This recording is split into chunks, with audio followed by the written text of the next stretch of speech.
Hey guys, we're going to continue our exponential functions while we are going to be looking at exponential functions as a growth and then as the decay. So we've looked at what that looks like as far as a graph goes, but now we're going to look at that as far as like an equation goes and what does that mean necessarily.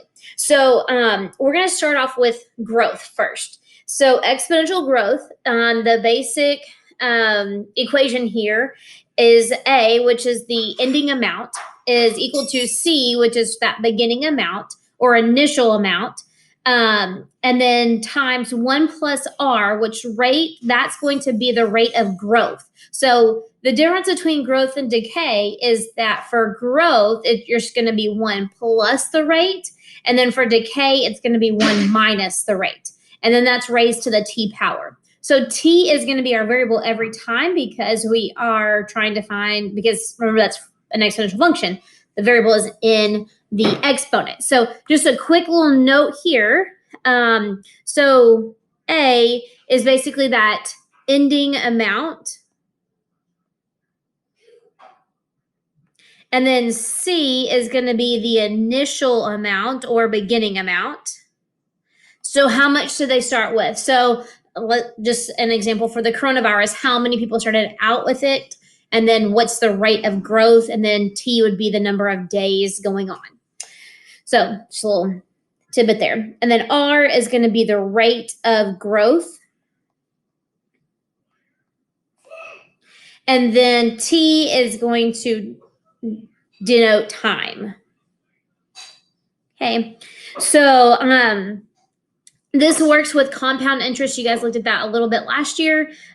So this is like the compound interest kind of sort of deal. It's going to, basically what happens is it's going to take the number from previously and add on to it, and then take this number and add on to it, and then take this number and multiply, and this number and multiply. That's why we use 1 as our basis, okay? So that's what all those letters mean.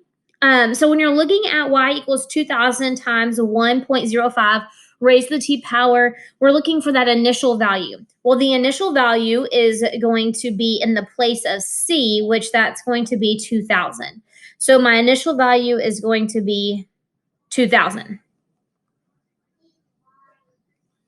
And then it's asking for the rate. Now you'll notice that this piece right here, 1 plus R, I'm looking for R, looks a little bit different than that right there. However, I could write this as 1 plus 0.05. So now this piece looks like that piece. And I'm looking for R, so since I'm looking for R, that's going to be this piece, which is going to be 0.05. Or if I were to write that as a percent, that would be 5%. So you move the decimal to the right 2 places. If you're going to write this from a question and write it in the standard or into the exponential form, you would move it 2 decimals to the left to make it the decimal form. So going back and forth there. So you'll probably have to remember back in your brain about moving that decimal one place or the other. Okay. So the initial value for this equation was 2,000, and then the rate of growth was 5%. And that's how you would look at those two there. So now let's take a word problem and we're going to write it as an exponential function. It says the first year of a charity walk event had an attendance of 500 people. So that's a key number there. And then the attendance Y is increased by 5% each year. We're going to write an exponential function that represents that. So this 5% is important as well. So we don't know what A is, or actually it's wanting us to use Y. Y is going to be the ending amount. And then I know that my initial amount, which is C, is going to be 500, okay? Because that's the initial amount. Then when I look at R is the rate, which it says it's going to be a 5% increase. Now, on your skill check, you're going to have to note that an increase means growth, which means you're going to add, as opposed to decrease, which would be a decay, which you'd have to subtract. We'll see that in just a second. So they'll be kind of mixed in together.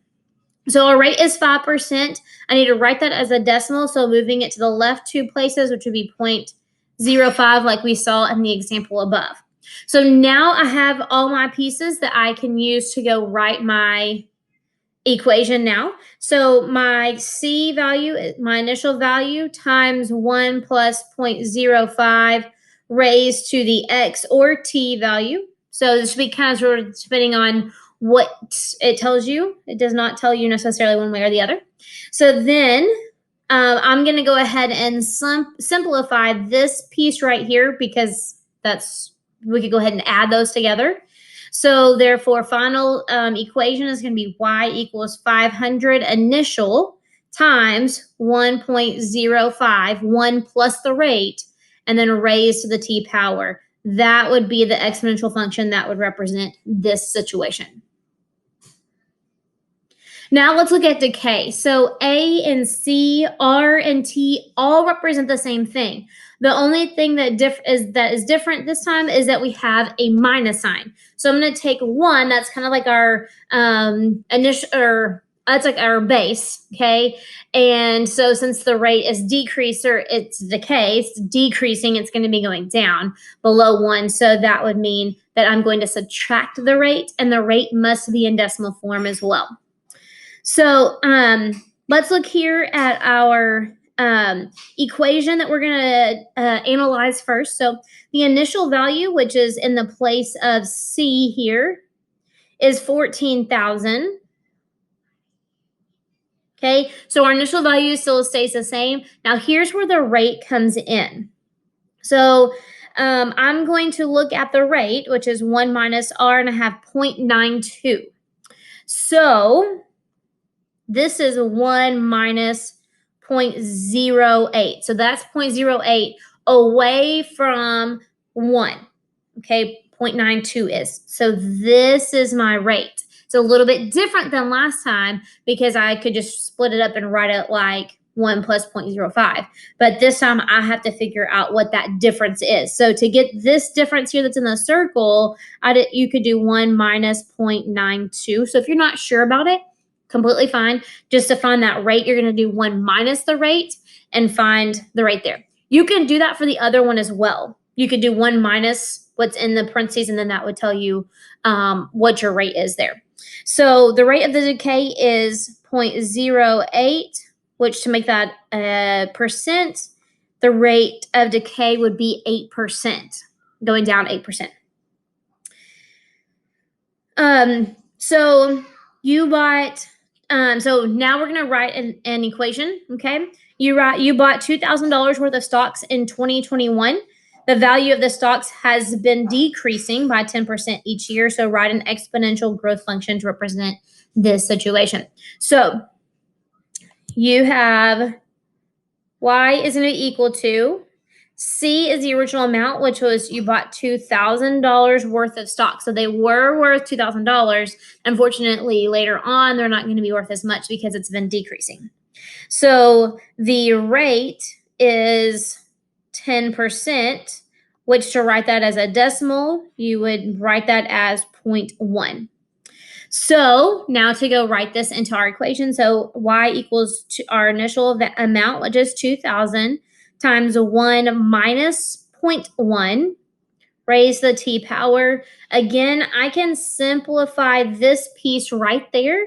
And so final answer, I'm going to have y is equal to 2,000 times 0.9 raised to the t power.